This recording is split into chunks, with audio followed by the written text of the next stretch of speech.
In the final accounting of the Cumberland Valley, when the last journal entry was sealed and the church bell had long fallen silent, the blame was laid not upon a plague or a winter famine, but upon the hollow space where a man's eye should have been. They claimed his empty socket was a vessel, and that when he arrived in the autumn of 1858, he brought with him a sickness carried not on the wind, but in a gaze that was never truly blind. The doom of his neighbors began with a simple, childish question: what was hidden beneath the patch? If you find truth in the shadows of forgotten records, and this is your first visit to the archive, consider subscribing to ensure these files are never truly lost to time. The year was 1858, and the settlement of Cumberland was a place held captive by its own geography. It rested deep within a topographical bowl, an Appalachian valley carved from ancient stone and shadowed by peaks that clawed at the sky. These mountains were not majestic, they were walls. They trapped the thick, wet fog that rolled in before dawn and often refused to relinquish its grip until well past noon, muffling the world in a shroud of perpetual gray. This isolation was more than physical. It was a condition of the soul, breeding a unique strain of hardened piety in its people.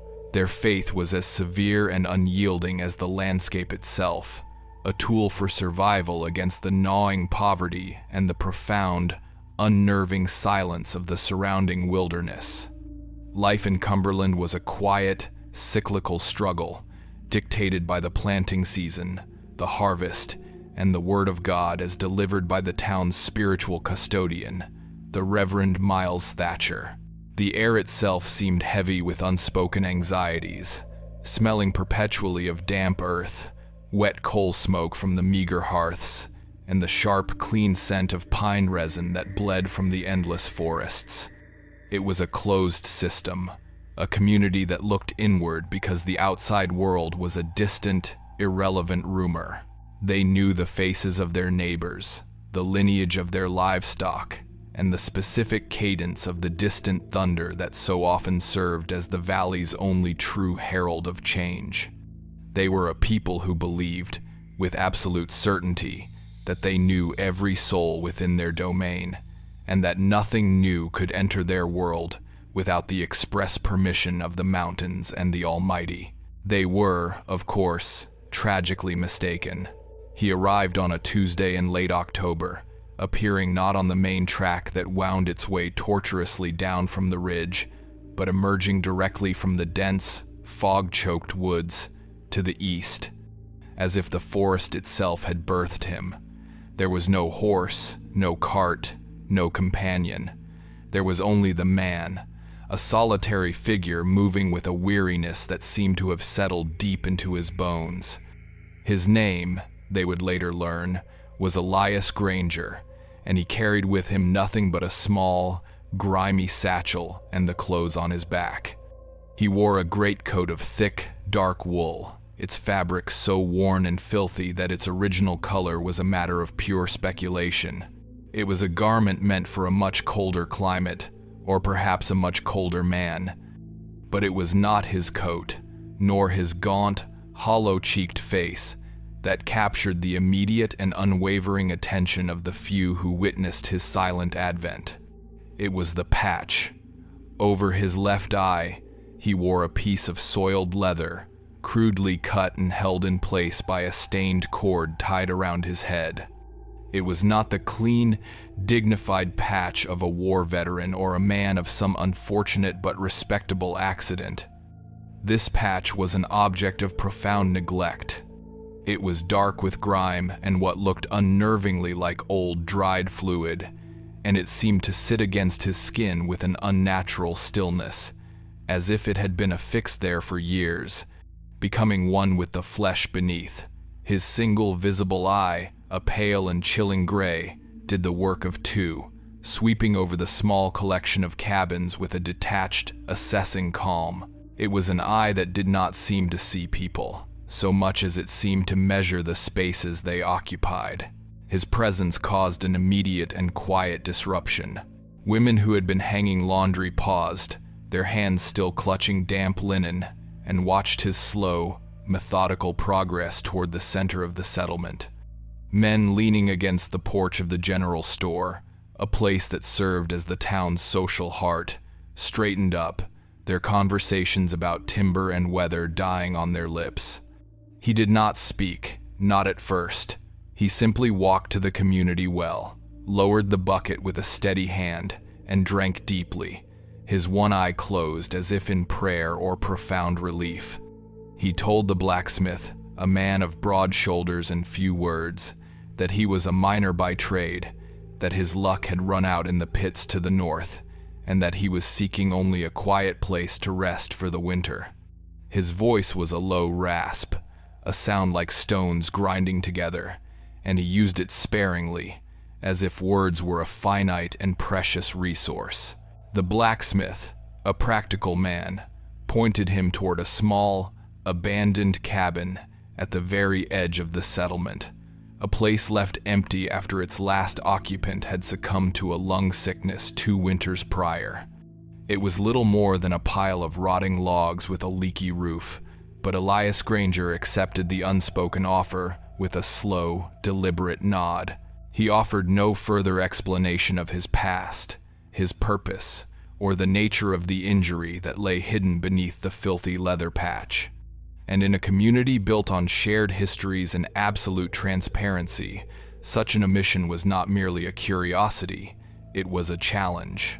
It was a void, and the fearful, fertile imaginations of the Cumberland folk rushed to fill it.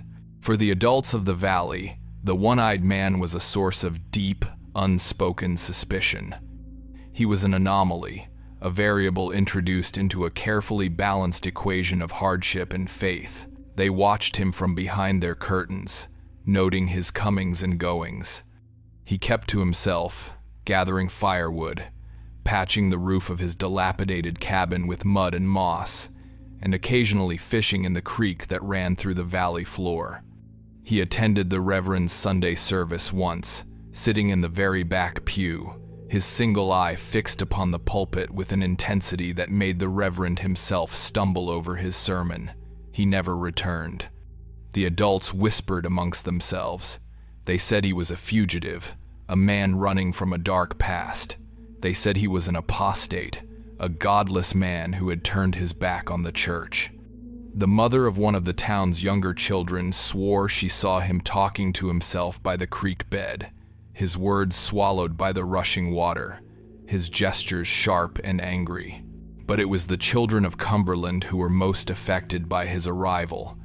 For them, he was not an object of fear, but of profound, almost magnetic, fascination. They were drawn to the mystery he presented, a living, breathing puzzle in their midst. Their world was small and predictable, and the one-eyed man was something entirely new. He was a story waiting to be told.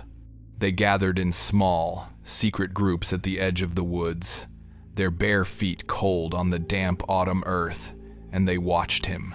They dared each other to run past his cabin, to touch the decaying wood of his door, to leave a small, smooth stone on his windowsill as a token of their bravery. The patch became the absolute center of their universe. It was a locked door, and they craved nothing more than to know what lay behind it. Their whispers began to weave a new kind of folklore around him. They invented tales to explain the missing eye. One story claimed it had been pecked out by a raven as punishment for a terrible sin. Another, more elaborate tale, suggested he had traded it to a mountain spirit in exchange for a secret. It was a young girl, the daughter of a farmer, who first gave voice to the most potent and dangerous rumor. She had been suffering from a persistent, rattling cough for weeks, a common ailment in the damp valley air. One afternoon, as she played near the woods, Elias Granger walked past her. He paused for just a moment, his single gray eye lingering on her small, frail form. He said nothing. He simply looked, and then continued on his way. The very next morning, the girl's cough was gone. She told her friends, her voice filled with a breathless awe, that his eye was not for seeing the world, but for seeing into people. She said he could see sickness. He could see the rot in a person's lungs, the fever in their blood, the secret weakness in their heart. The story spread through the children of Cumberland like wildfire through dry grass. The one-eyed man was no longer just a wanderer. He was a figure of supernatural power, a man who possessed a terrible and wondrous gift. The fear that had kept them at a distance began to curdle into a form of reverent curiosity. They no longer wanted to simply look at the man. They wanted him to look back. They wanted to know what he saw when he looked at them. And more than anything, more than the fear of their parents or the warnings of the reverend, they wanted to see what lay beneath the patch. The question burned in their minds, a silent, unified chant. What was he hiding? What power, what horror, what secret truth was concealed by that small, unassuming piece of leather? Their innocent fascination was a seed, planted in the fertile ground of superstition and isolation. It was a seed that would soon bear the most terrible fruit, for their whispers were about to grow louder. They would soon stop whispering to each other and begin whispering to him, begging to be shown the truth. The transition was underway. Curiosity was replacing fear, and the children, in their profound and devastating innocence, were about to ask to see. It began not with a direct command, but with a quiet acknowledgement. For days, the children's curiosity had followed Elias Granger like a second shadow, a palpable thing that rustled in the undergrowth as he passed and watched from the small, smudged windows of their homes.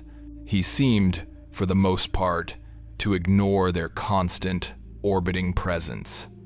But then, one afternoon, as the sun began its slow, bleeding descent behind the jagged line of the western mountains, he stopped his work of splitting firewood and turned his single gray eye toward the small group of them huddled at the tree line. There were perhaps 5 of them in total, the most daring of Cumberland's youth. Among them was the Barlow girl, whose father was a stern, unforgiving man of the church, and the Crane boy, a stout lad who had boasted loudly to the others that he felt no fear of the one-eyed man. Elias Granger did not beckon them with his hand, nor did he raise his voice. He simply met their collective gaze and held it. He told them, his voice so low it was almost carried away by the evening breeze, that he was aware of their questions. He said he had heard their whispers, and that he understood their desire to see the truth of things. If they truly wished for a lesson about what was hidden, he explained, they should come to his cabin when the last sliver of sunlight had vanished from the sky.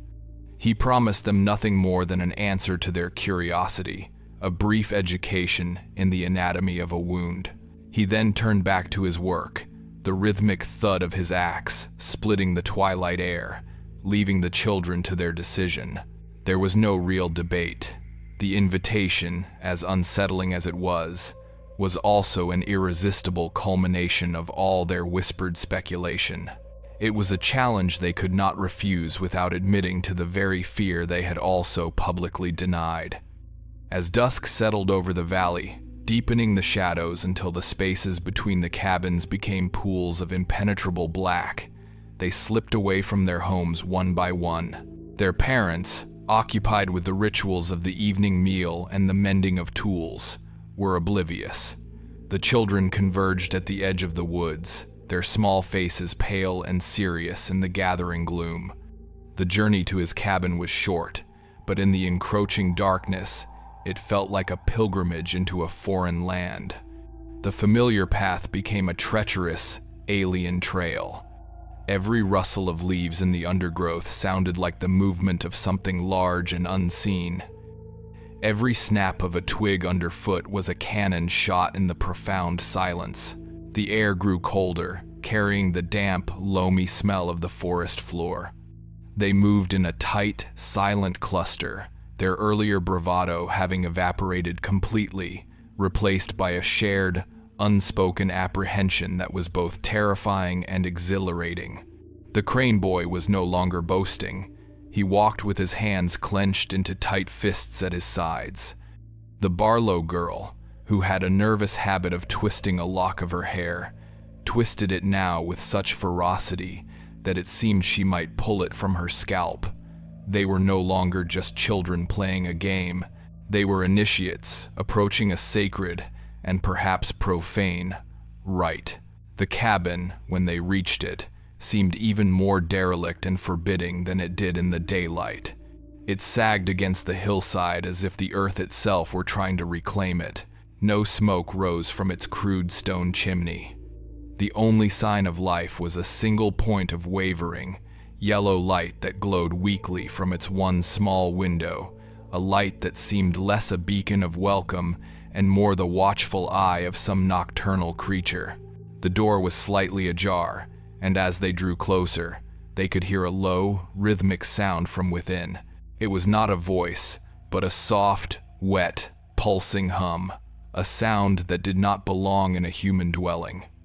A thick, cloying smell wafted out to meet them, a strange and sickly combination of damp wood, unwashed bodies, and something else, something metallic and vaguely sweet, like old blood. For a moment, they faltered. This was the point of no return. But the gravitational pull of the mystery was too strong. Pushed forward by the silent pressure of the others, the crane boy reached out a trembling hand and pushed the door fully open. The interior was a study in abject squalor. The cabin consisted of a single room, its walls chinked with mud and moss that dripped with a constant, slow seepage of moisture. The floor was packed earth, cold and damp beneath their feet. In the center of the room, a crude wooden table stood, its surface stained with years of grime. Upon it sat a single tallow lamp, its flames sputtering and dancing, casting long, grotesque shadows that writhed on the walls. The air was thick and difficult to breathe, filled with the buzzing of a swarm of fat, black flies that seemed to be attracted to something in the corner. Elias Granger sat on a low stool opposite the door, his back to the far wall. He did not rise to greet them. He simply watched them enter, his one visible eye holding an expression that was not menacing, nor was it kind. It was an expression of profound, almost geological, patience, as if he were a stone that had been waiting for centuries for this exact moment. He gestured with a slight inclination of his head for them to come closer, to form a small semicircle around him on the dirt floor. He told them to be silent and to watch carefully. He said the lesson was about to begin. The children obeyed, their movements stiff with a mixture of dread and anticipation. They sat at his feet, their eyes fixed on the filthy leather patch, the object that had consumed their thoughts for weeks. The only sounds in the room were the buzzing of the flies, the faint, frantic beating of their own hearts, and the strange, almost imperceptible breathing sound that seemed to emanate not from the man's chest, but from the very air around his head. With a slow, deliberate movement that seemed almost ceremonial, Elias Granger raised his hands to the sides of his head. His fingers, long and stained with dirt, found the knot in the cord that held the patch in place. He did not look at the children. He tilted his head back slightly, his visible eye closing, as if what was about to happen required his complete concentration. He began to loosen the knot. The children held their breath, a collective, silent gasp. The leather began to lift away from his skin.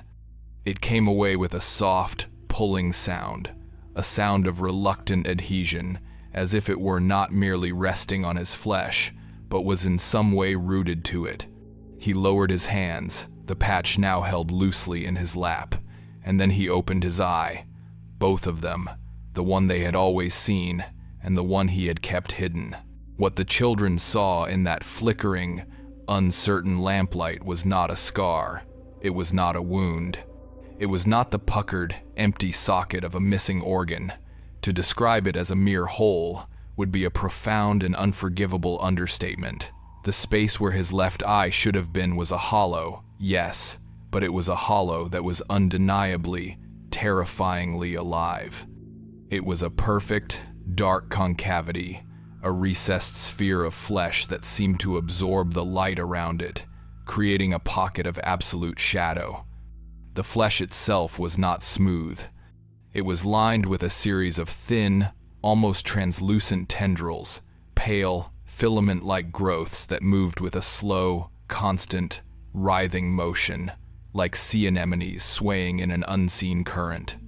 They contracted and expanded in a steady, rhythmic pulse, a motion that was perfectly in time with the soft, wet breathing sound that now filled the small cabin.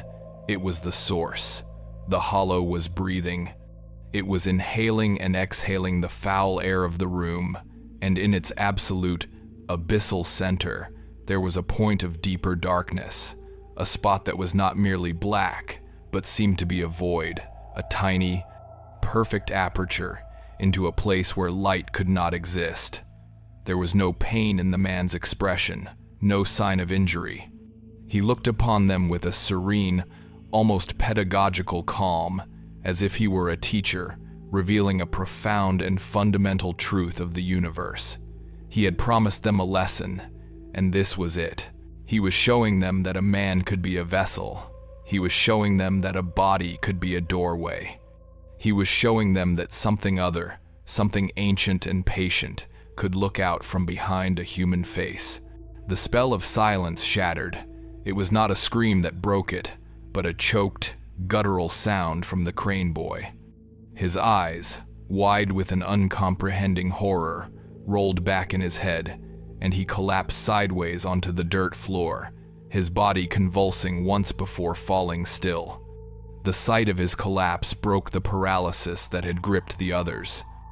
The Barlow girl scrambled backward, crab walking through the dirt, a thin, high-pitched whimper escaping her lips. She pushed herself to her feet and fled, stumbling out into the blackness of the night without a sound. Another of the children, the blacksmith's son, simply vomited, a violent, retching heave that brought up the entirety of his evening meal onto the cabin floor. He remained on his hands and knees, shaking uncontrollably, his gaze still locked on the breathing, writhing hollow in Elias Granger's face. The remaining children fled, a silent, terrified stampede out of the cabin and into the relative sanity of the forest. They did not scream, they did not cry out. The horror they had witnessed was too profound, too alien for such a simple, human reaction. It had bypassed the part of their minds that knew how to scream and had lodged itself deep in their souls, a shard of impossible knowledge that could never be dislodged. They ran, their small legs pumping, their lungs burning, their minds a canvas of pure, white terror. They ran, not as if they were being chased, but as if the thing they had seen was now inside them, a contagion of sight that they could never outrun. They ran in complete and utter silence, a silence that was far more terrifying than any scream, and they swore to themselves, in that desperate, headlong flight, that they would never, ever speak of what they had seen. They would carry the image of that breathing, living hollow with them into their beds, into their dreams, and into the fever that was already beginning to bloom in their blood. The lesson was over. The sickness was just beginning. The silence that the children carried home from the woods that night was a fragile, brittle thing. It lasted only as long as they remained awake, their small bodies rigid in their beds, their eyes wide open in the darkness, staring at the familiar shadows on their ceilings that now seemed to writhe with a new and predatory life. The silence was a held breath, and when it finally broke, it broke all across the valley at once, in a chorus of terrified screams that tore through the thin walls of the cabins and echoed in the mist-shrouded hollows. It was a sound of pure, animal terror, a sound that brought mothers and fathers stumbling from their own beds, their hearts seized with a cold dread. They found their children sitting bolt upright, drenched in a feverish sweat, their faces contorted in masks of horror. But it was their eyes that stopped the parents' hearts. Their eyes, once clear and bright, were now shot through with a spiderweb of crimson, the whites so thoroughly blood-red it looked as if they were weeping blood. They were the eyes of slaughtered things, and they were fixed on something in the room that the parents could not see. The mothers were the first to respond, their actions driven by the ancient, instinctual rituals of care. They bathed their children's faces with cool water and cloths soaked in vinegar, the sharp scent cutting through the stale air of the sick rooms. They brewed teas from chamomile and feverfew, forcing the lukewarm liquid past lips that trembled and muttered incomprehensible things. They whispered prayers and reassurances, their voices tight with a fear they desperately tried to conceal. But their efforts were useless. The fevers did not break, the terror did not subside. The children would fall into a fitful, shallow sleep, their limbs twitching, only to be ripped from it again by another wave of screaming. They spoke in these moments, but their words were fragmented, delirious. They spoke of a hole, a breathing hole. They murmured about things that moved in the dark, about tendrils and whispers that came from inside the walls. The mother of the Barlow girl, a woman known for her stoicism, was found by her husband in the pre-dawn hours, weeping silently as she held her daughter, whose body was hot as a furnace, but whose skin was clammy and pale. The child's eyes were open, fixed on the corner of the room, and she was whispering a single word over and over, a word that sounded like watching.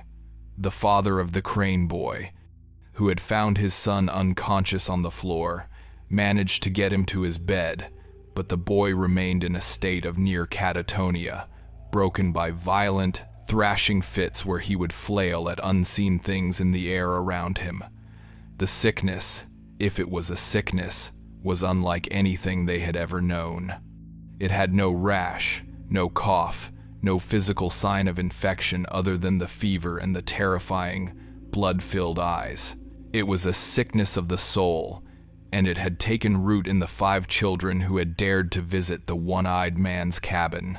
By the second day, with no sign of improvement, the collective anxiety of the families curdled into a formal plea for help. They sent for Dr. Henry Calloway. The doctor was a man of science in a land ruled by superstition, a young, earnest physician who had trained in Philadelphia and had returned to his home valley with a belief in logic, reason, and the ordered world of pathology. He viewed the folk remedies and whispered fears of his neighbors with a weary, though generally kind, condescension.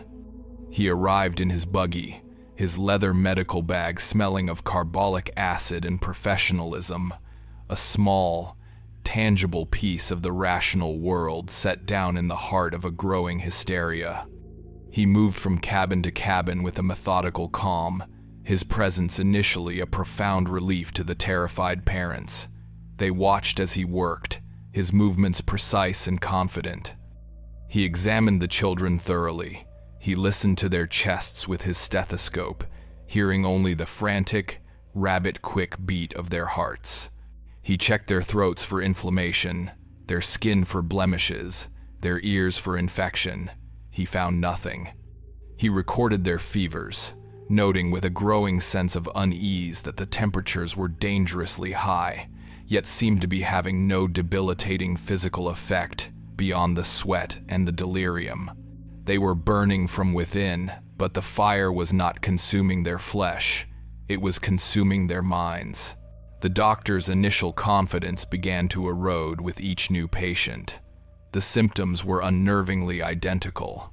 The blood-red eyes, the night terrors, the febrile state, the whispered nonsense about watching and breathing holes. It was a perfect and terrifying symmetry. This was not a known disease. There was no corresponding chapter in the medical textbooks that lined the shelves of his small office. He administered quinine for the fevers, but it had no effect. He tried laudanum to help them sleep, but it only seemed to trap them more deeply in their nightmares, their muffled screams now coming from a place of drugged paralysis. His frustration mounted. The tools of his trade, the logical, scientific principles upon which he had built his entire identity, were failing him. The parents would ask him, their faces etched with desperation, what was wrong with their children, and for the first time in his professional life, the doctor had no answer. He could not give their fear a name, and in the absence of a diagnosis, the parents supplied their own. They spoke in hushed tones of a curse. They used the word bewitched. They looked toward the edge of the woods, toward the sagging cabin of Elias Granger, and their fear began to find its focus. On the third day, the doctor gathered several of the fathers at the general store, his own face now looking as drawn and exhausted as theirs. He stood before them, a man of science forced to confess the limits of his knowledge. He told them, his voice heavy with defeat, that he had exhausted every conventional remedy at his disposal. He explained that from a purely medical standpoint, the children's affliction was a paradox. Their bodies were in the grip of a powerful fever, yet there was no discernible physical cause, no pathology he could identify. He spoke of neurological disturbances, of a shared and profound psychological shock that had manifested in a physical, hysterical state. Then, he used the word that would seal the valley's fate. He told them that the sickness, as far as he could determine, appeared to be of a spiritual nature. He did not mean it in the way they would hear it. He meant it as a sickness of the mind, of the spiritus, the vital animating force of the body. But for the men of Cumberland, men raised on the unyielding, literal word of the Bible, the word spiritual meant only one thing. It meant the realm of God and the devil. The doctor, the man of reason, had just given them official, medical permission to believe in demons. He had unwittingly validated their deepest, most primal fears. The church bell began to toll that afternoon, not the cheerful, rhythmic peal for a Sunday service, but a slow, heavy, single strike, repeated over and over. It was the sound of warning, of communal crisis.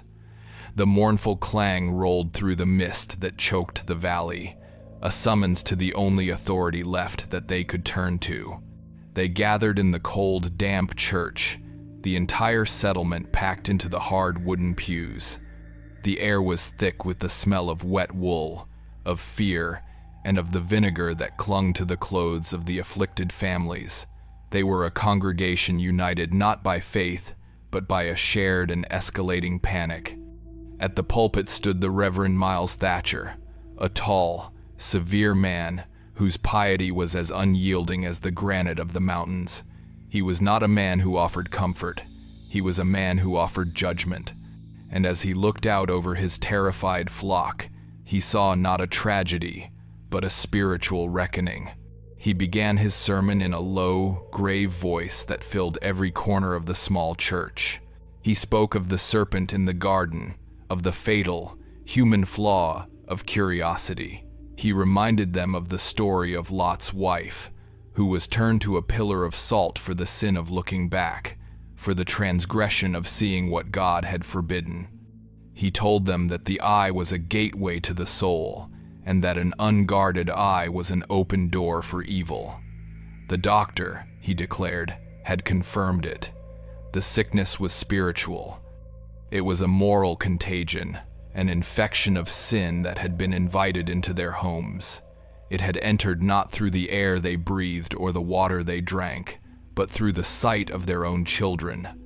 He painted a vivid, terrifying picture of their innocence being corrupted, their souls being stained by the act of looking upon a thing of profound and blasphemous wrongness. He never spoke Elias Granger's name. He did not need to. He referred to him only as the vessel, the carrier of the blight. He described the empty eye socket not as a wound, but as a window, a portal through which a hungry and ancient evil peered out at their world, an evil that had now found its way into their children. The sin, the Reverend thundered, his voice rising to a righteous, terrifying crescendo, was the sin of looking. Their children had gazed into the abyss, and the abyss was now gazing back from behind their own eyes. The sermon was not a call to prayer, it was a call to arms. The people of Cumberland left the church that evening not with the solace of faith, but with the fire of righteous fury. The Reverend had given their fear a name, a theology, and a target. The doctor had given their superstition a medical imprimatur.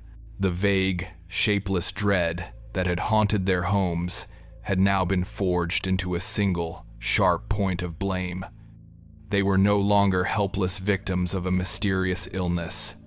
They were soldiers of God, tasked with confronting a clear and present evil. The time for prayer and poultices was over. The whispers of blame that had been confined to the dark corners of their cabins now became a loud, unified chorus in the center of the town. They gathered in the growing darkness, the men reaching for axes and pitchforks, their faces illuminated by the flickering, angry light of hastily lit torches. They had prayed for a cure. Now, they would create one. They had asked for salvation. Now, they would seize it with their own hands. Their fear had finally found its cure: violence. They decided, with the absolute certainty of the terrified and the righteous, that the one-eyed man must be confronted. He must be made to answer for the sickness he had brought into their homes. He must be purged. The collective breath of Cumberland had been held for 3 agonizing days, and when it was finally released, it came out as a roar. The Reverend's sermon had not been a balm, it had been a whetstone, sharpening the dull edge of their fear into a weapon. They poured from the church not as a congregation, but as a mob, their faces illuminated by the violent, hungry light of the torches they had brought with them. The quiet, simmering dread that had isolated each family in its own private Gethsemane had now boiled over, merging into a single, scalding river of righteous fury that flowed through the center of the settlement. Men who spent their days in the quiet company of lumber and livestock now held axes and pitchforks with a new and terrible purpose. Their wives, who had been weeping at their children's bedsides, now stood on their porches, their expressions hard as flint, urging their husbands on. This was no longer a matter for medicine or for prayer. This was an exorcism, and it would be performed not with holy water, but with fire and with steel. At the head of the procession was the Barlow father, a man whose quiet faith had been incinerated by his daughter's fever. The child's ceaseless fever-dream whispers of a breathing hole had hollowed him out, leaving behind nothing but a shell filled with a cold and potent rage. He carried no pitchfork, no axe. In his right hand, he held a length of thick hemp rope. In his left, a heavy iron torch that dripped burning pitch onto the damp earth. His face, in the flickering light, was a mask of grim resolve. He had become the physical embodiment of the town's collective will, the fist of their fear. Beside him, though keeping a slight, almost clerical distance, walked the Reverend Thatcher. The man of God did not carry a weapon, but his presence was a far more powerful sanction. He was the moral compass of this terrible parade, his stern, approving gaze absolving them of the sin they were about to commit. He had declared the enemy, and in doing so, had made any action taken against that enemy a sacred duty. The young narrator, a child at the time, watched this from the darkened window of his own home, his parents having forbidden him from stepping outside. He saw the faces of his neighbors transformed into the visages of strangers, their familiar features twisted by a shared ecstatic madness. He saw the doctor, Henry Calloway, standing alone on the porch of his small office, his face a portrait of horrified regret. The doctor had given them a word, spiritual, and they had built a pyre upon it.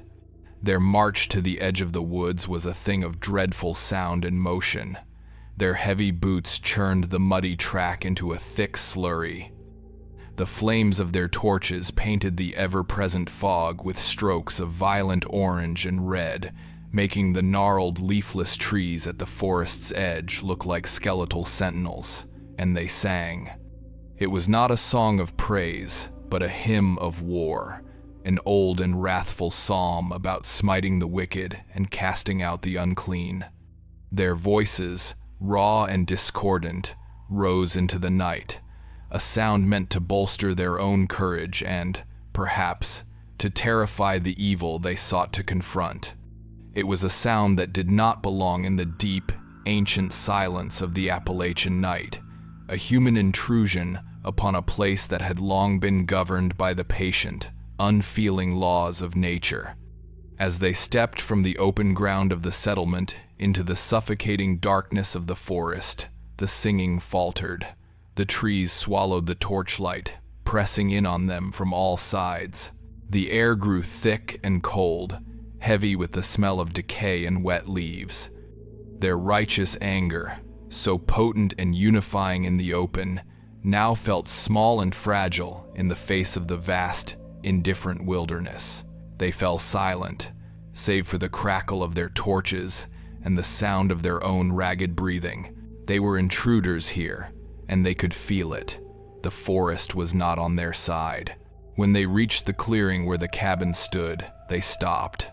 The structure was a black, sagging shape against the lesser black of the night sky, a wound in the landscape. It was utterly silent. No light showed at its window, no smoke rose from its chimney. It seemed not merely empty, but dead. This profound stillness was more unnerving than any sound would have been. It was the calm at the center of their storm, and it unsettled them. The Barlow father broke the spell. He raised his torch high and let out a raw, guttural cry, a sound of pure, undiluted rage, and the mob surged forward with him. They did not knock. They did not call out. They fell upon the small, rotting cabin like a pack of wolves. The crude wooden door was smashed from its leather hinges with a single, brutal kick.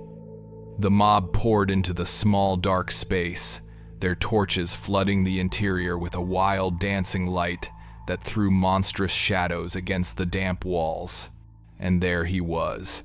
Elias Granger sat on his low stool in the center of the room, exactly as the children had described him. He was not asleep. He was not startled. He was waiting. The swarm of black flies still buzzed in the air around him, a living, humming aura. His single gray eye was calm, showing no trace of fear. It moved from face to face, not with alarm, but with a kind of weary, detached appraisal, as if he were a man cataloging the inevitable. The Barlow father strode to the center of the room and stood before him, the rope held ready in his hand. He accused the one-eyed man, his voice cracking with grief and fury. He spoke of the sickness, of the children's screams, of the blood-red eyes that stared at unseen horrors in the dark. He called him a blight, a vessel of pestilence sent to punish them. The other men of the mob echoed his accusations, their voices a rising tide of hatred, their pitchforks and axes held forward like a forest of sharpened steel. Throughout the tirade, Elias Granger remained silent. He listened with that same unnerving patience, his gaze fixed on the Barlow father's face. When the accusations had exhausted themselves, when the only sound in the cabin was the buzzing of the flies and the heavy breathing of the mob, he finally spoke. His voice was not a shout of defiance or a plea for mercy. It was a low, conversational rasp, a tone of quiet, factual correction. He told the Barlow father that they were mistaken. He insisted, with a placid certainty that was more terrifying than any threat, that the eye had never belonged to him. It was not his. He explained that he was merely the man who carried it, the custodian of a thing that had been given into his keeping long ago. He warned them, his single eye holding a glimmer of something that looked almost like pity, that their actions were meaningless. He said that even now, the eye was watching them. It saw their fear, it tasted their rage, and it would remember their faces. It was a presence, he tried to make them understand, that could not be burned or buried, for it did not live in the flesh. It lived in the seeing. His words were met with blank, uncomprehending stares. They were the words of a madman, or worse, the deceptive sophistry of a demon. They had come for a monster, and this calm, articulate confession of something far more alien and incomprehensible than simple evil only fueled their terror. The Barlow father, his face a knot of rage and confusion, lunged forward. He threw the rope over Elias Granger's head, pulling it tight around his chest and arms. The one-eyed man offered no resistance. He allowed himself to be bound, his body limp, his expression unchanged. The mob, their momentary hesitation shattered by the act of violence, roared their approval.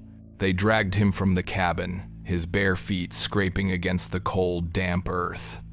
They pulled him to a great, solitary oak tree that stood at the edge of the clearing, its thick, gnarled branches reaching out like skeletal arms. They bound him to its trunk, the rough bark tearing at his thin shirt, the thick hemp rope biting deep into his flesh. The Reverend Thatcher stepped forward then, his face illuminated by the torchlight. He raised a hand, not in a gesture of peace, but of condemnation. He began to recite a prayer of purgation, his voice ringing out in the clearing, calling upon God to cast out the unclean spirit, to cleanse the valley with fire, to make this ground holy once more. While the Reverend prayed, other men were at work. They shoved their torches into the thatched roof of the cabin, the dry straw and moss catching instantly. A single, hungry tongue of flame licked up toward the night sky, and then another and another. Within moments, the entire structure was engulfed in a roaring conflagration. The heat was immense, forcing the mob to fall back, their faces flushed, their eyes wide. The fire made a sound like a great beast roaring, a hungry, living thing that consumed the rotting logs with a terrifying speed. The flames rose high into the night, a pillar of incandescent rage that sent a shower of orange embers spiraling up into the blackness, carried toward the settlement by the night wind. The mob turned their attention back to the man tied to the tree, expecting screams, expecting the writhing agony of a man being roasted alive by the radiant heat. But there was nothing. Elias Granger did not scream, he did not struggle. He simply watched the fire, his one eye reflecting the dancing flames. Then, something strange began to happen. The smoke from the cabin, a thick, black, greasy smoke, did not rise straight up. It billowed outward, rolling along the ground like a dense fog, enveloping the oak tree and the man tied to it. And with the smoke came a smell. It was not the familiar, acrid smell of burning wood and thatch. It was a thick, cloying, deeply unsettling scent. It was the sharp, metallic smell of hot iron, as if a blacksmith's forge had been set ablaze, but mingled with it was the sweet, cloying aroma of burnt honey. It was a smell that belonged to no natural fire, a scent that seemed to come from a place of ritual and sacrifice. The mob fell silent, their triumphant hymn dying in their throats. They stared into the roiling black smoke, which had now completely obscured the tree. They could see nothing but the shifting, opaque darkness. The smoke was so thick, it seemed to swallow the light of the fire itself. The heat intensified. The crackling of the burning cabin was the only sound. A full minute passed, then another. Slowly, as the fire began to consume its fuel, the smoke began to thin. It eddied and swirled, gradually receding, revealing the great oak tree once more. The bark was blackened and scorched from the intense heat. The thick hemp ropes that had bound the man to the trunk were still there, burned through in several places, but unmistakably present. But the man, Elias Granger, was gone. There was no body. There was no pile of ash at the foot of the tree. There was nothing. He had not been burned. He had not escaped. He had, in the space between one moment and the next, in the heart of that unnatural, sweet-smelling smoke, simply vanished. The mob stood frozen, their mouths agape, their weapons hanging limp in their hands. The fire behind them began to die down, its roar fading to a low, hungry crackle. The cleansing ritual was over. But as they stared at the empty, scorched ropes, a new and far colder fear began to creep into their hearts. They had not destroyed the evil. They had not even touched it.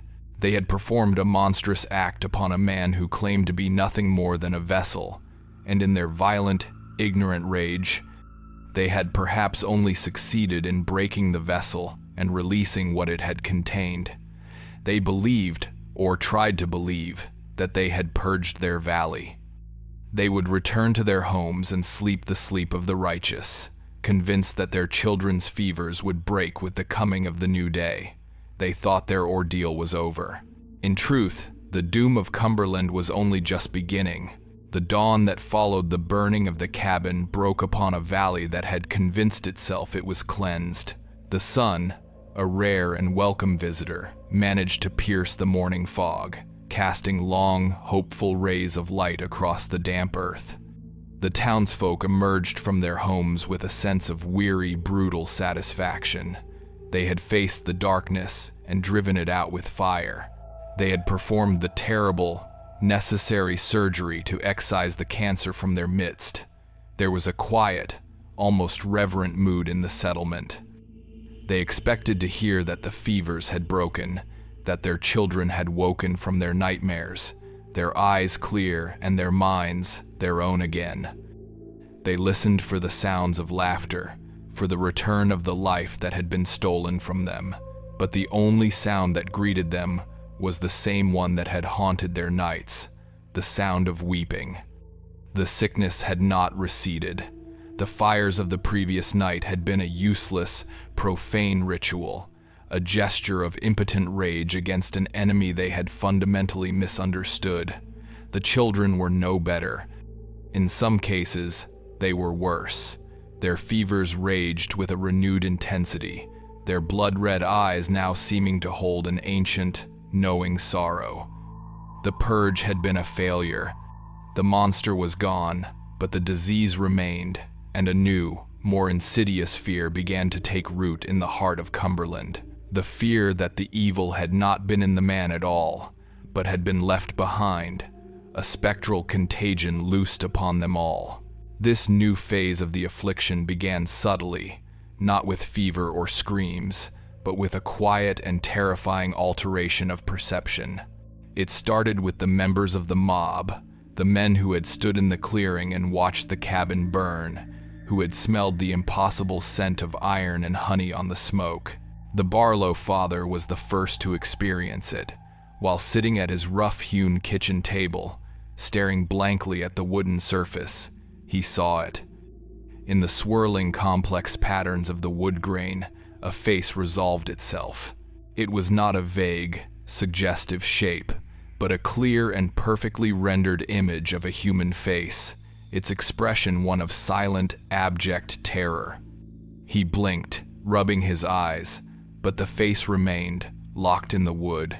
He pushed himself away from the table, his heart hammering in his chest, and as he looked around the small, familiar room, he began to see them everywhere.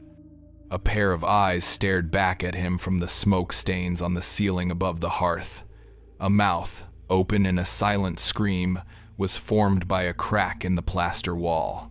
The world, the solid, dependable, inanimate world he had known his entire life, was suddenly looking back at him.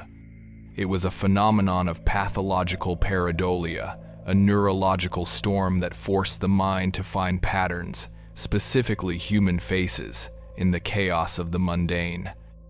But for the men of Cumberland, it was not a trick of the mind, it was a curse, It was the eye, the hollow eye, now multiplied 1,000 times over, staring at them from every surface. The contagion of sight spread through the community, a silent, psychological plague. A farmer claimed he could no longer look at the moon, for its craters now formed a great, leering skull that watched him as he worked his fields. A woman fetching water from the well dropped her bucket and fled, swearing that she had seen the faces of the damned swirling in the reflection on the water's surface. Mirrors became objects of profound terror, portals through which a legion of silent, accusing eyes stared out. People began to live in a state of perpetual, low-grade horror, afraid to let their gaze linger on anything for too long, lest a face should bloom from the texture of a stone or the bark of a tree. They began to prefer the darkness, living in rooms where the shutters were kept drawn and the lanterns were never lit, for the shadows were less likely to resolve themselves into coherent, watching shapes. The unity of the mob, the shared certainty that had driven them to violence, shattered completely. They were now isolated, each man trapped in his own private, haunted world, the very fabric of reality having turned against him. They had tried to blind the eye of the monster, and in return, their own eyes had been cursed to see too much. It was during this time that the narrator, who had watched the mob from his window, began to feel the first symptoms himself. He had not stood in the clearing. He had not breathed the sweet, metallic smoke. He had only watched. But it seemed that was enough.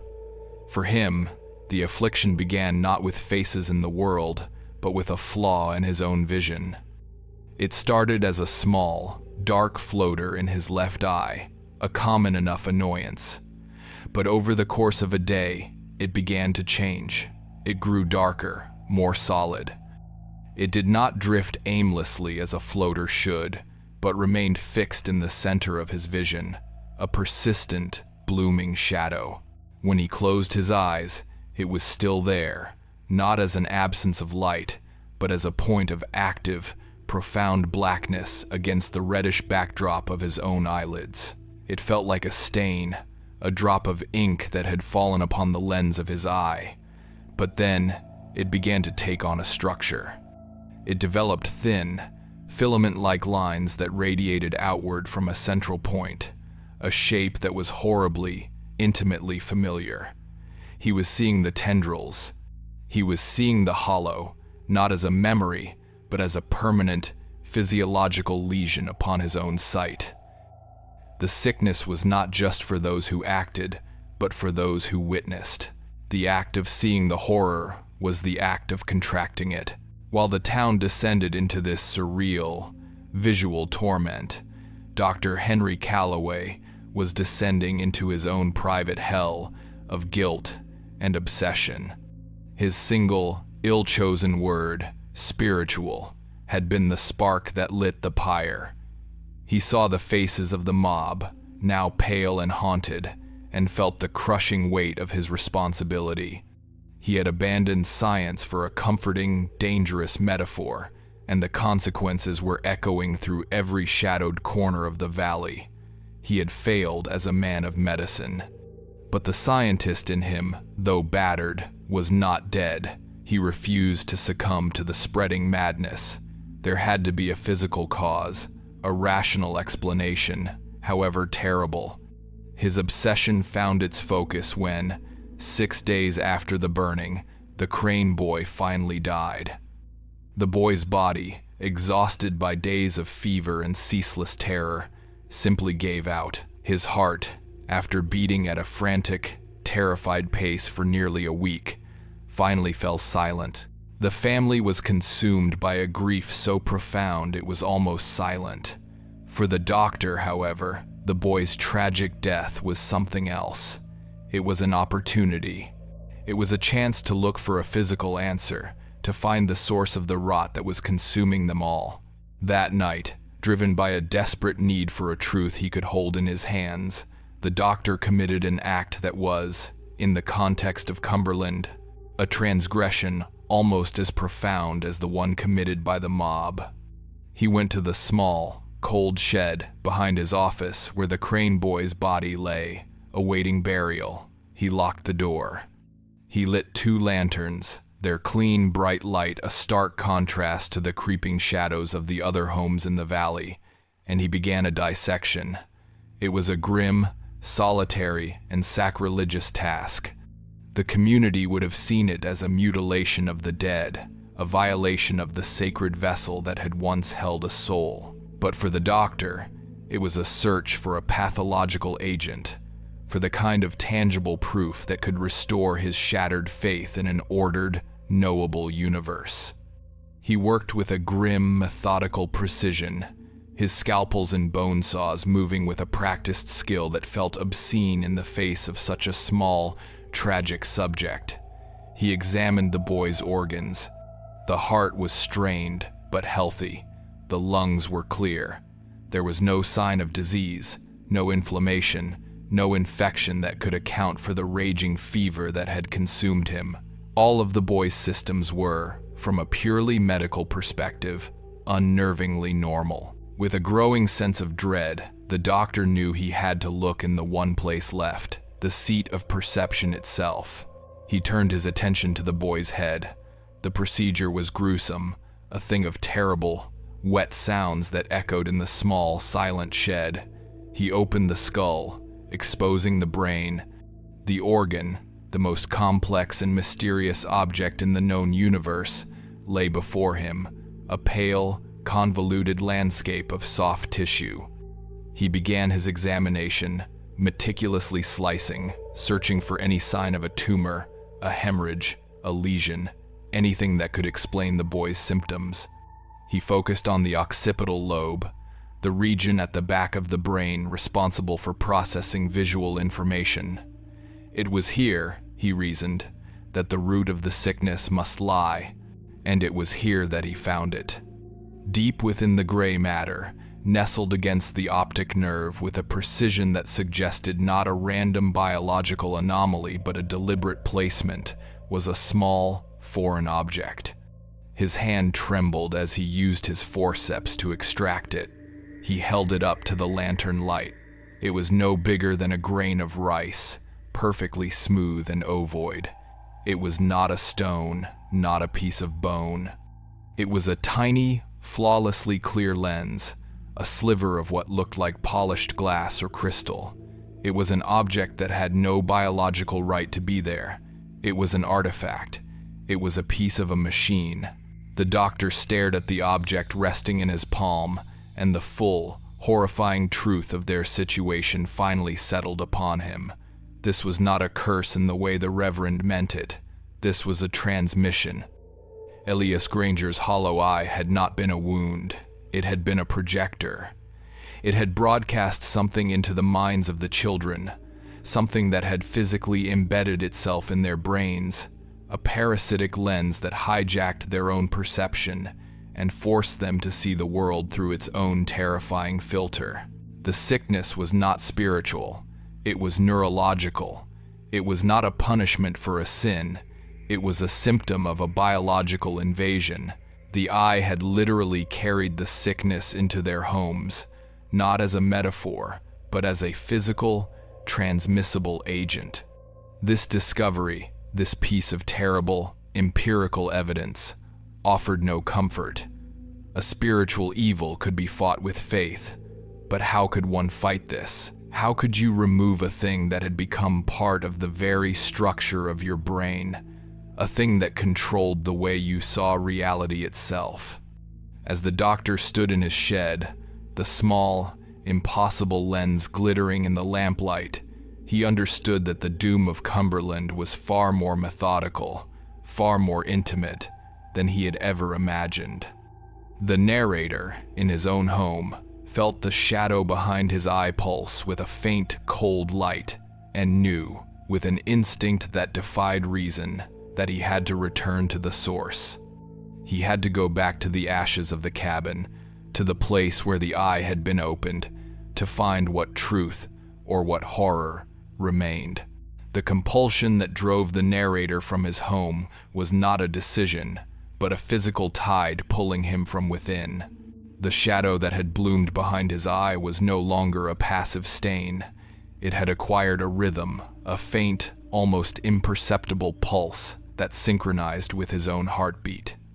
It was a second heart, beating in the darkness of his own skull, and its gravity was undeniable. It pulled him in one direction, toward the blackened soil where the cabin had stood, toward the source of the contagion that now held the valley in a state of waking paralysis. He slipped out of his house in the gray, uncertain light of a false dawn, a time when the world was drained of color and substance. Cumberland was a settlement of ghosts. The doors of the cabins were all shut, the windows shuttered not against the cold, but against the terror of perception. The people within had become prisoners of their own sight, afraid of the faces that might resolve themselves in the morning frost on a window pane, or the texture of their woolen blankets. The silence was absolute, a heavy, suffocating blanket that had smothered the sounds of life. There was no birdsong, no distant echo of an axe splitting wood, no human voice. It was the silence of a tomb. The narrator moved through this silence as if in a dream, his feet making no sound on the damp earth, his body a vessel for the silent, urgent purpose that now resided behind his eye. His journey through the woods was a passage through a landscape that had become alien and hostile. The trees, which had once been familiar sentinels of his childhood, now seemed to lean in, their gnarled branches twisting into grasping, skeletal fingers. The ever-present fog swirled around him, and in its shifting, vaporous currents, he could almost see them, the faces, the same faces that were tormenting the rest of the valley.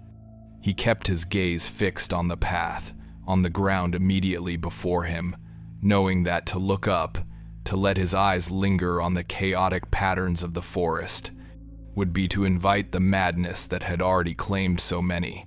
The shadow in his eye pulsed, a steady, insistent beat, a compass needle pointing him toward his destination. He could feel it now, a low, thrumming resonance in the air itself, a vibration that seemed to travel through the soles of his feet and up into his bones. He was getting closer. The smell reached him first, the same, impossible, unforgettable scent that the mob had described. It was the smell of hot iron and burnt honey, a fragrance that was both industrial and organic, a perfume of some terrible, otherworldly chemistry. It clung to the air in the clearing, a persistent olfactory ghost that the rain and wind had been unable to wash away. The clearing itself was a wound in the forest, a circle of profound and unnatural blight. Where the cabin had stood, there was now only a perfect, blackened rectangle of scorched earth. The fire had burned with an unnatural intensity, leaving behind not the gray, flaky ash of burnt wood, but a fine, black, almost metallic powder that coated everything. The great oak tree to which Elias Granger had been tied still stood, its trunk charred and blistered, its branches stark and lifeless against the gray sky. It looked like a monument to a forgotten and terrible god. A flock of crows circled high overhead, their harsh, guttural calls the only sound to break the oppressive silence. They did not land. They simply circled, silent witnesses to the desecration below. The narrator stepped onto the blackened ground, the fine ash crunching under his boots. The pulsing behind his eye grew stronger here, the thrumming in his bones more intense. It was a feeling of proximity, a sense of standing on holy, or unholy, ground. He began to search, though he did not know for what. He ran his fingers through the cold, black powder, sifted the remains of the fire, his movements slow and methodical. He was being guided, his hands drawn to a particular spot near the center of the scorched rectangle, the place where the one-eyed man had sat on his stool and waited for the end. There, half buried in the black dust, he saw it. It was a small, dark shape, a piece of scorched material that had somehow survived the inferno. He brushed the ash away with a trembling hand. It was the eye patch. It was the small, crude piece of filthy leather that had been the focus of so much childish fascination and adult terror. But it was not as it had been. The fire, which had been hot enough to consume thick wooden logs and turn the very earth to glass in some places, had not destroyed it.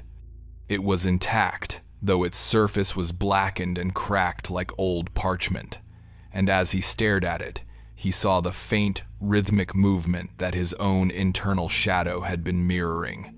A soft, dim, internal light was emanating from it, pulsing with a slow, steady beat, like a dying firefly or a slumbering heart. The leather seemed to rise and fall with each pulse, a subtle, terrifying motion that suggested not that it was alive, but that it was a container for something that was. He hesitated for only a moment, his mind screaming at him to turn, to run from this place and never look back. But the compulsion, the silent, commanding throb behind his own eye, was stronger than his fear. He had come this far. He had to know. With a hand that felt disconnected from his own body, he reached down and picked it up. It was strangely warm to the touch, and it vibrated faintly in his palm. He turned it over. The underside of the patch, the part that had been pressed against the hollow in Elias Granger's face, was not made of leather. It was a smooth, dark, polished surface, cool to the touch, into which a single object had been seamlessly set. It was a lens, a perfect, transparent disc of what looked like glass or crystal, the very same object that the doctor, in his secret and terrible anatomy lesson, had discovered embedded in the brain of the dead Crane boy. It was the source, it was the projector, but as the narrator stared into its clear, flawless depths, he realized it was not only a projector, it was also a mirror, for within the lens, things were moving. He brought it closer to his face, his breath catching in his throat. Reflected in its tiny, convex surface were not the gray sky and the blackened trees of the clearing. Reflected in the lens were faces, a multitude of them, swirling in a slow, silent vortex. He saw the face of the Crane boy, his expression not one of terror, but of a profound and unending surprise. He saw the faces of other people he did not recognize, men and women, old and young, their features pale and ephemeral, their eyes wide with the silent, constant shock of having seen the impossible. They were the previous hosts, the previous witnesses, their final moments of perception captured and archived in this terrible, crystalline library. And then, he saw new faces begin to resolve themselves from the swirling mists. He saw the Barlow father, his face a mask of screaming madness.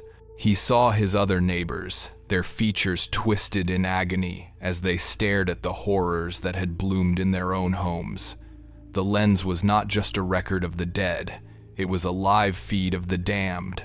It was a window into the private, hellish perceptions of every soul the contagion had touched. In that single, eternal moment, holding the pulsing, watching lens in his hand, the narrator finally understood everything. He understood with a clarity that was both a revelation and a death sentence. Elias Granger had not been a monster. He had been a warden. He had been a container. The thing that resided in the hollow, the ancient, observing consciousness that they had called a sickness, was not evil in the way the Reverend understood it. It was something far more alien. It was a form of sight, a perceptual entity that existed only to watch. Left untethered, it would seek to look out of every available aperture, every knot in the wood, every crack in the plaster, every reflection in the water, turning the entire world into its own multifaceted, maddening eye. It drove men insane not out of malice, but because the human mind was not built to withstand the pressure of its constant, passive, unblinking gaze. The patch, the lens, and the host, They were a focusing mechanism, a way to contain the infinite gaze within a single, finite vessel.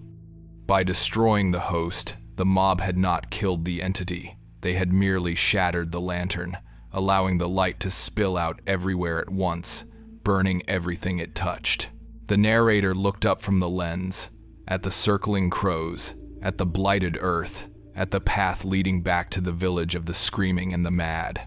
He knew what would happen. The sickness would continue to spread, not through contact, but through observation. Every person who witnessed the madness would contract it themselves, until the entire valley, and perhaps the world beyond it, became a screaming asylum where every inanimate object was an eye. There was only one way to stop it. There was only one way to gather the light back into the lantern. A new vessel was required. A new warden had to take up the post. The core question that had haunted them from the beginning finally had its answer. Was Elias Granger cursed, or was he chosen? And the narrator now understood that the answer was both. He had been chosen for the curse, or perhaps he had chosen it himself, out of some terrible, forgotten necessity. And now, the choice had fallen to him. He could throw the lens down, crush it under his heel, and flee, leaving his neighbors and his world to their fate. Or he could do the other thing. He could accept the terrible inheritance. He could become the new one-eyed man. He looked at the lens one last time, at the swirling, silent faces of the lost. Then, with a slow, deliberate, and final motion, he lifted the patch. He did not place it over his left eye. He placed it over his right, over his good and healthy eye. The shadow that had been blooming behind his vision, the internal echo of the hollow, merged perfectly with the physical object. There was a sudden, sharp, cold sensation, a feeling like a shard of ice being pressed into his skull. And then there was silence. The pulsing in his head stopped. The thrumming in his bones ceased. He closed his one remaining, uncovered eye, and for the first time in days, he saw only a gentle, dreamless, and welcome darkness. When he opened it again, the world had changed. The faces were gone. The wood grain of the trees was just wood grain. The swirling fog was just fog.